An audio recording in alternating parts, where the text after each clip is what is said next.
అలా అనుకోవడం ఒక విషయం, కానీ ఇంకా రావాలిగా. బహుశా పరమాత్ముడి నిర్ణయం కూడా అయి ఉంటుంది. ఓకే, నేనెక్కడ ఏ పైరవీలు చేయలేదు. కానీ నాకు సీటు రావాలంటే అదంత సులువైన విషయం కాదు.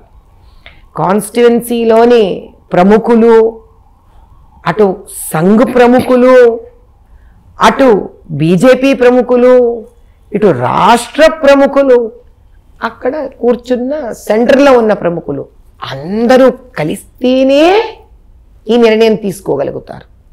ఇది నాకు ఇదివరకు తెలియదు, ఇప్పుడు తెలుసుకున్నాను ఆ సంగతి. ఈ సీటు రావడానికి అందరి ఐకమత్యము ఉంది.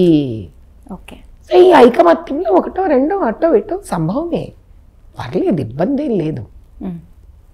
ఓకే. చివరిగా మీరు హైదరాబాద్ పార్లమెంట్ అభ్యర్థిగా పోటీ చేయబోతున్నారు కాబట్టి జీ తెలుగు న్యూస్ ప్రేక్షకులకి మహిళా దినోత్సవం సందర్భంగా కూడా ఏం చెప్పదలుచుకున్నారు?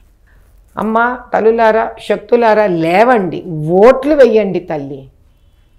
మీరు ఫస్ట్ మీ చేతిలో ఉన్న మీరే ఒక అపరశక్తి, కానీ శక్తి చేతికి ఒక ఆయుధం ఉండాలా?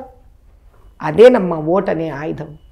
మన కోసం నిలబడిన ప్రధానమంత్రి గారిని, ఇది కేవలం ఒక కాన్స్టిట్యువెన్సీ గురించి కాదు తల్లి, పూర్తి యావత్ తెలంగాణలో ఉన్న ప్రతి ఒక్కరూ వినండి ఈ మాట.